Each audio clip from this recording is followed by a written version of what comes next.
Hi, I'm Lisa Costa-Bir and we're here at the 8th Annual NIIM Symposium 2023 Melbourne. I'm joined here by Dr. Arun Dhir. Welcome to FX Medicine. Thank you so much, Lisa. Now, can you tell us a little bit about what you do? You're a gut health specialist. Yeah, Lisa, I'm a gastrointestinal surgeon, and I truly believe that, being a yoga and a meditation teacher as well, it gives me a bit of an insight on how the mind and the body are connected, As a surgeon, yes, I operate on the body and I fix things, and I call myself a glorified plumber in some ways. But I think it's important to recognize the power that our mind has, and also how lifestyle strategies are impacting our decision-making abilities, which can ultimately impact our longevity, health, and wellness. Lovely. Now, what's your favourite gut health strategy that you can share with us? Yeah, funnily, people often ask me that, tell us the magic probiotic that you are taking, because they think probiotics equates to gut health. And sadly, that's far from the truth, The thing is that I often tell my patients, first you got to stop hurting yourself. When you want to start on a journey of healing, first thing is you stop hurting yourself with all the high processed foods, the sugars, and also by not being able to manage stress. See, stress is we've known for decades that people who are in high stress mode develop ulcers in their stomach. It's been a known thing for centuries now. And if we don't manage it properly, not only do we get ulcers, but we also reduce our metabolic rate, we increase our cortisol hormone, which is the stress hormone, as we know, and all of that leads to an epidemic of inflammatory conditions, which is what we are seeing in our society. There is an avalanche of chronic diseases, and at the base of all that is inflammation. So I say that, number one, watching your diet, what you're taking, having a stress management strategy, such as mindfulness or walk in nature or whatever. And the most important thing is wanting to work on constantly learning. And how do you start learning new concepts? By firstly maintaining your focus. We are a distracted generation.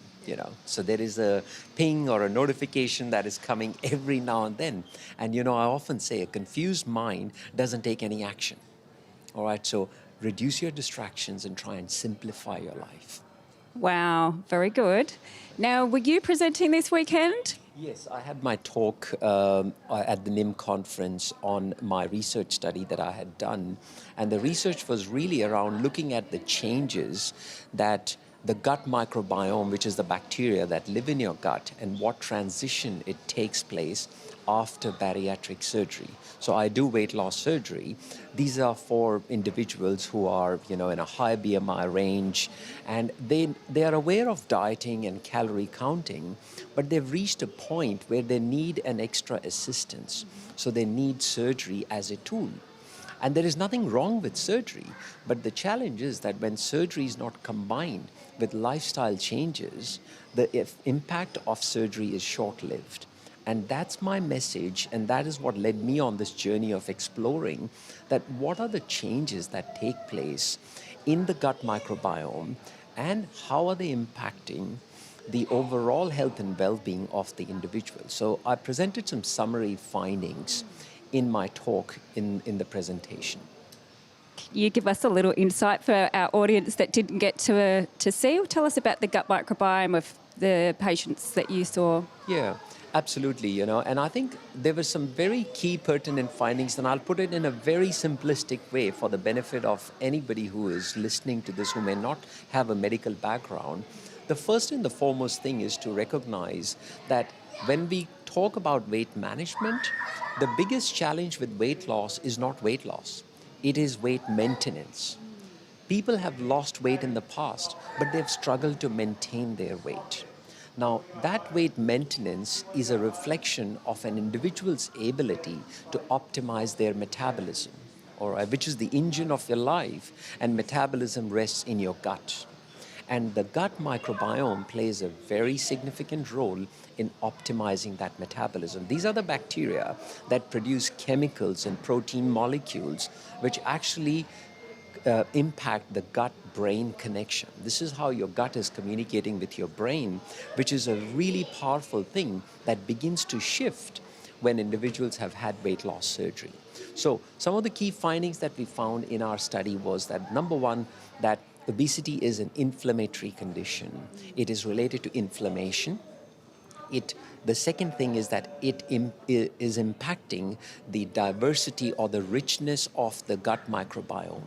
So we have seen this historically, that as the human race has evolved, we have gone from hunter-gatherers, where we had a very rich microbiome, and as we have gone through each revolution of, say, industrial revolution, agricultural revolution, our gut microbiome has shrunk significantly. So the richness and the diversity has gone. Specifically, there are groups like Akkermansia. These are gut bacteria that we have lost, or they have diminished significantly.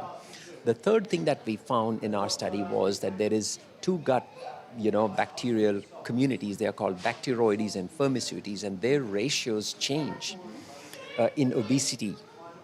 But after bariatric surgery, that ratio begins to normalize, which is a good thing. We followed this up for about a year, and this study was done jointly with La Trobe University. But if the lifestyle changes are not made, such as diet, these changes cannot be sustained. And the most important thing was that in the diet, there is only one thing that the good gut bacteria need. Only one thing. What is it? That is plant-based fiber.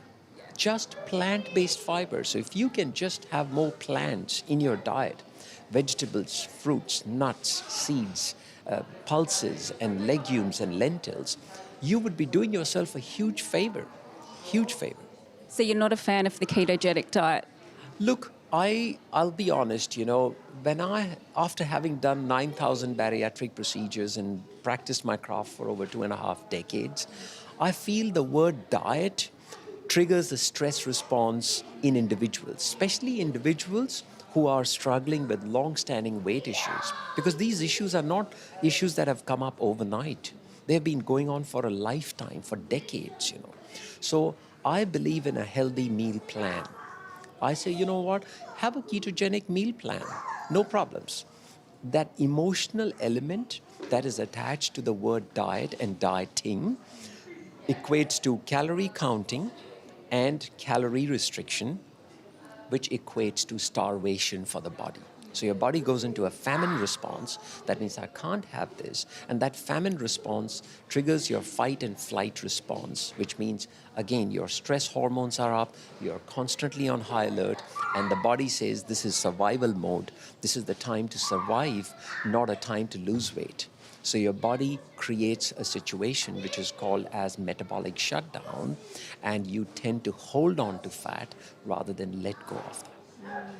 Wow, what a holistic approach and outlook. Very, very interesting. Thank you. Thank you so much, Lisa, for the opportunity to share these views. Absolute pleasure. So interesting. Thank you, everyone, for joining us. Don't forget to check out our socials and visit our website to get all our infographics, articles, and, of course, our podcasts.